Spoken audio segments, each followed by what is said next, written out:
after this AGM, go and preach the gospel to your fellows who are not yet part of the circle, to join the circle, and then you leave the rest to God. Thank you so much. Mr. Chairperson, we thank you so much for those constructive and impactful remarks. Thank you so much. And then, the next items on the agenda, the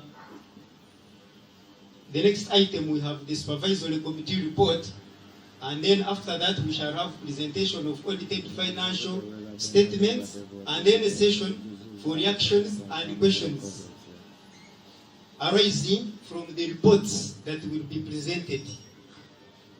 Therefore, I request you having before these reports, and then after or during the presentation of the reports, get the questions, write them, and then after the reports, under this session of reactions and questions, we will collect them and have their answers.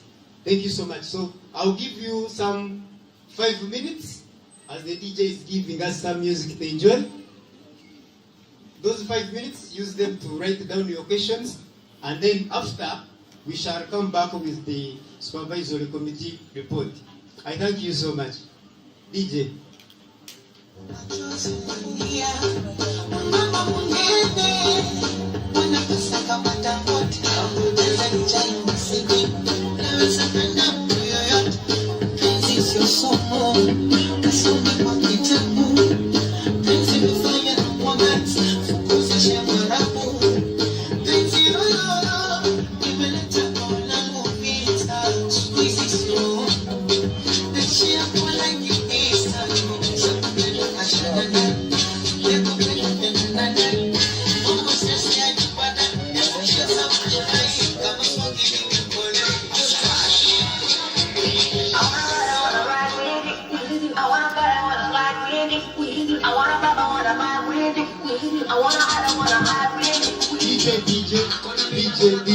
DJ.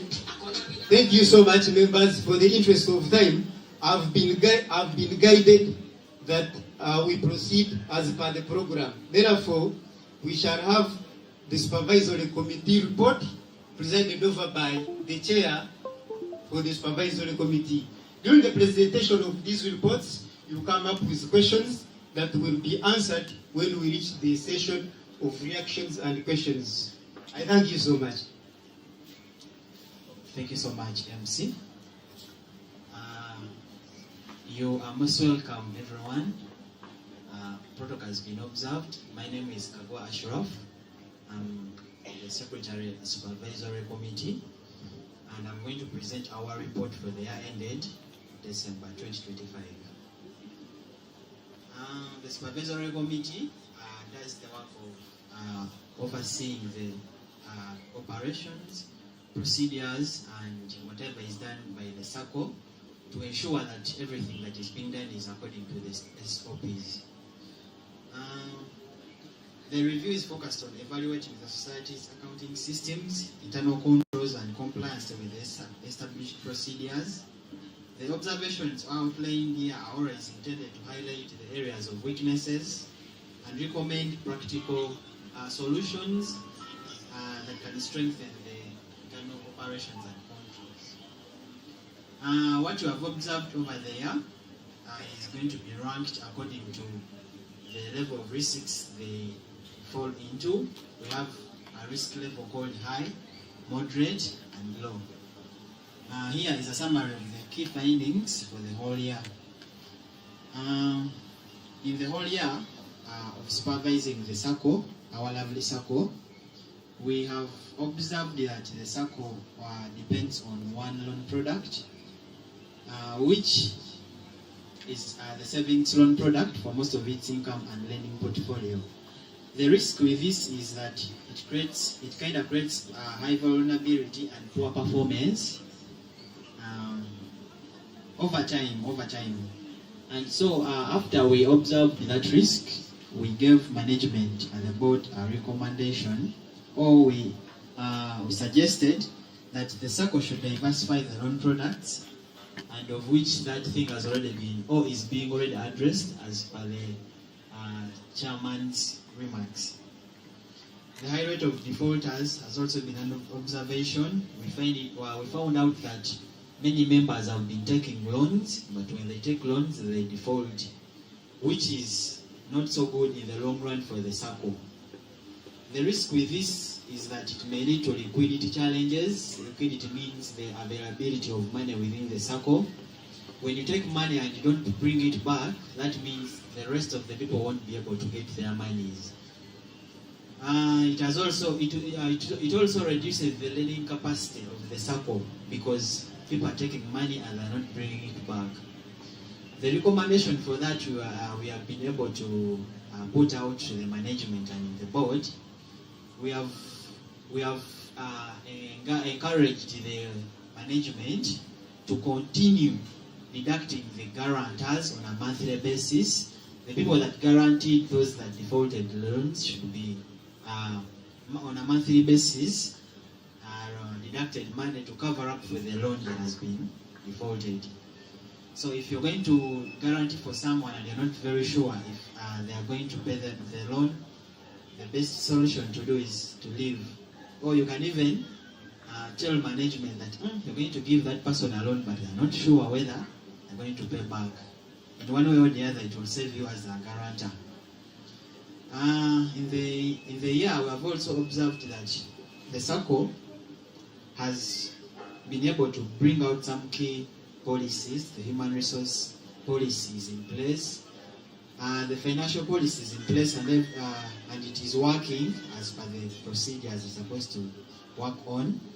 But you have also identified some key policies are missing, of which they are supposed to be in place.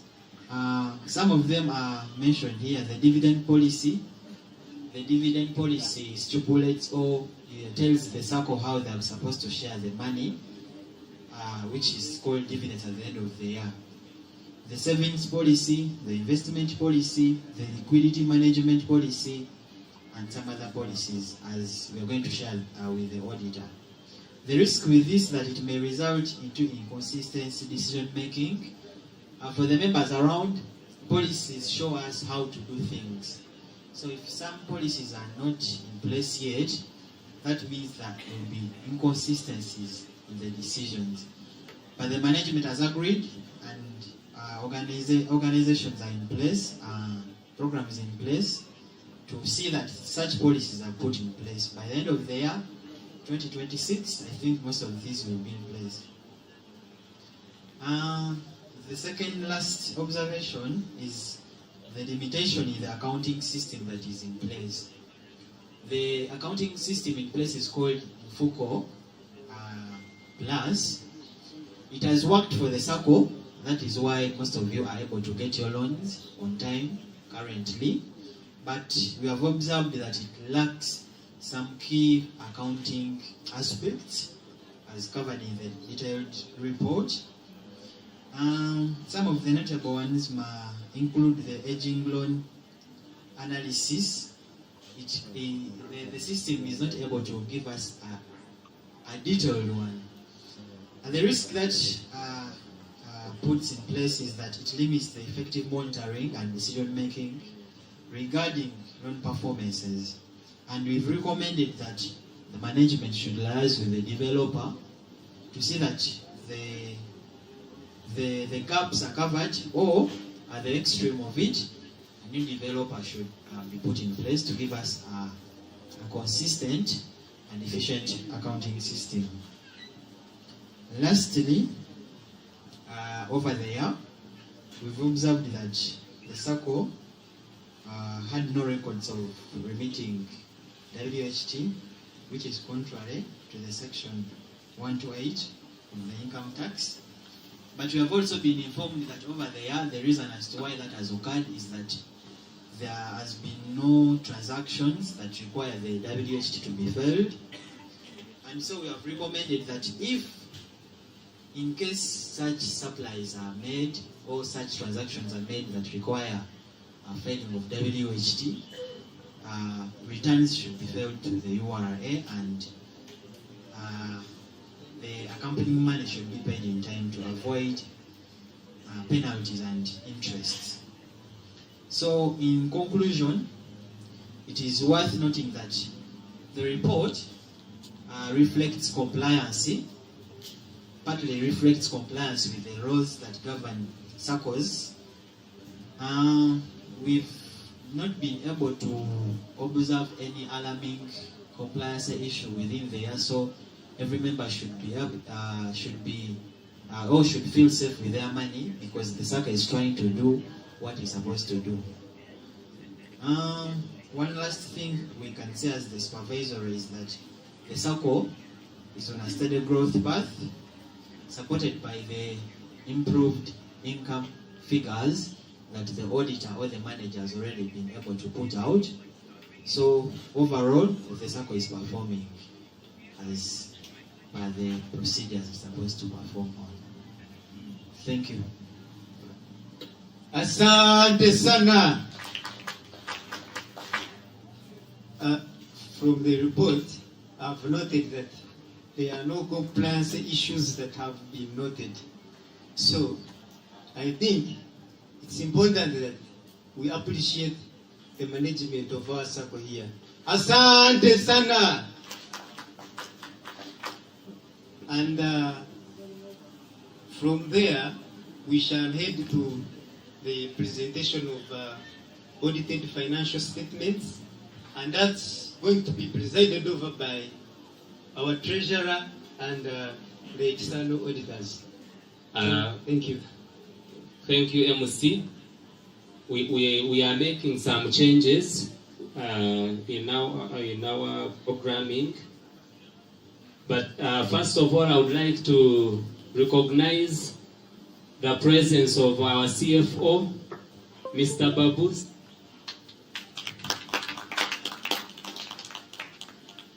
Also, I would like to recognize the presence of our boss, our Chief Operations Officer, Madam Brenda.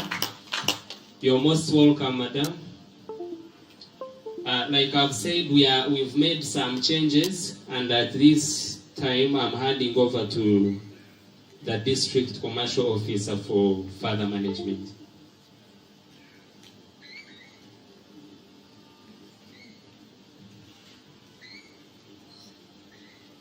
The board members, supervisory committee members, cooperators, vetting committee members, and of course the host, Saracen Security Uganda Limited.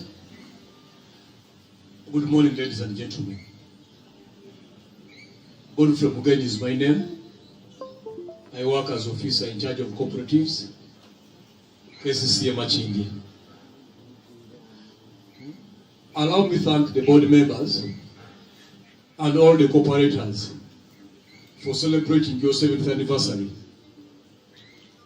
If this was a kid, we are talking about primary 3. The organization is growing. That is so good. You all know it's not easy to celebrate an anniversary, especially for any business in Uganda. So celebrating 7 years is a big milestone. I'm waiting for a hand clap. Asante sana. Thank you. The other thing, I'm also impressed with your performance. The performance of these years. Let us continue saving. Let us continue meeting our loan obligations. We shall be able to enjoy our organization. Thank you so much. God bless you all. Asante sana.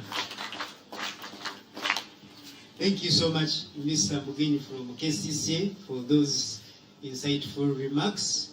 As Saracen Staff SACCO, we thank you so much, and you should take back our vote of thanks to your fellows at KCCA that we love you so much. Thank you.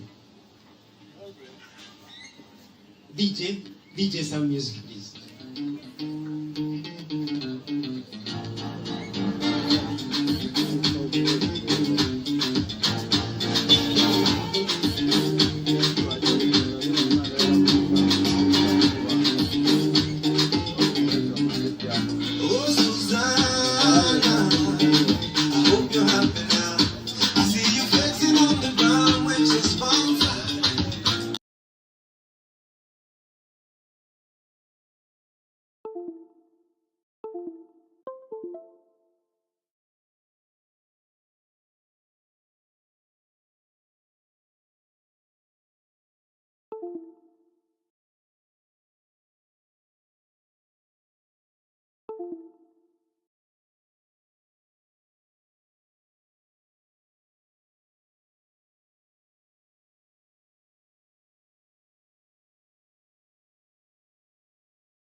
Saving has grown, however, not to the expectations that we want. Why? Our biggest challenge now is we members, the way we look at the circle. Most of us here are enemies to the circle, and yet we are members to the circle. Fine, we have issues, we have problems. These problems can always be solved by us, the members. But when we go around campaigning, discouraging new members who are potential members of the circle, it takes us behind. Just imagine, we are about 3,500. That includes both active and non-active members. The active members are about 2,600. And yet, the mother company has about 5,000 staff. Why is it then that not all the 5,000 members are members of the circle? It's because of our internal conflicts and issues. Like the MC said later, earlier on, let's be ambassadors to this circle. Problems, we shall always solve them. If you have them, we have an office. Bring those issues, we shall debate them and solve them. But let's talk positively about the circle, because circles is about numbers. The more the numbers, the more the savings. So if we don't grow the numbers, then we are going to remain at this level forever.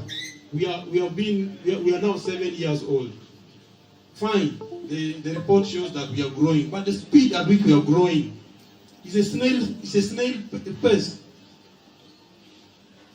For the 7 years, our revenue is just at 434 million. We should be hitting 1 billion by now.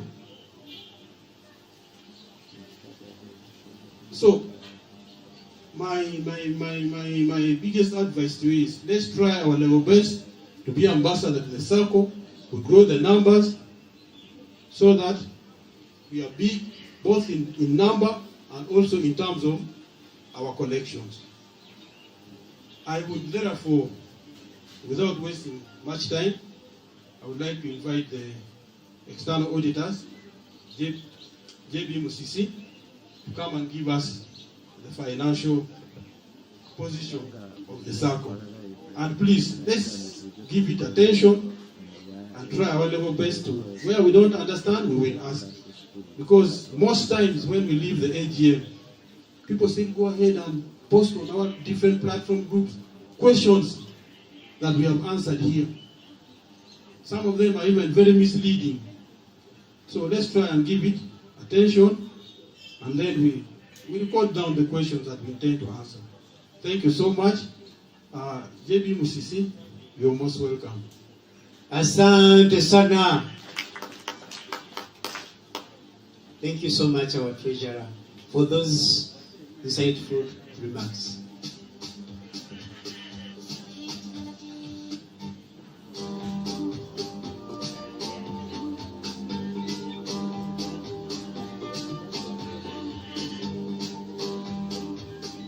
Thank you, sir.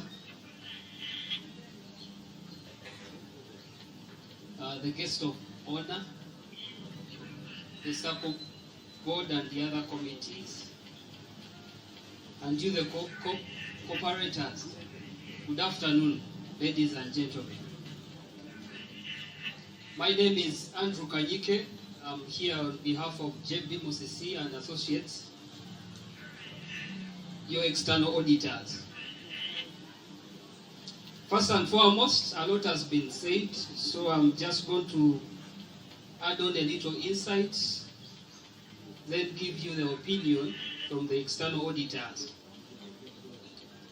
First and foremost, I'm going to take you through Statement of Comprehensive Income, where we look at the financial performance. And here we look at the income and the expenditure for your society. For financial year ended 31st December 2025, total income made by the society was 434,957,534. And the total expenses for that financial year were 404,951.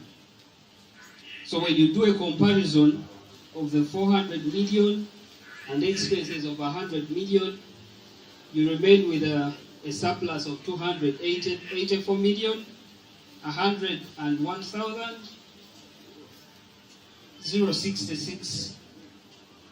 So in simple terms, this means that the society was able to break even. So a surplus was made during that financial year.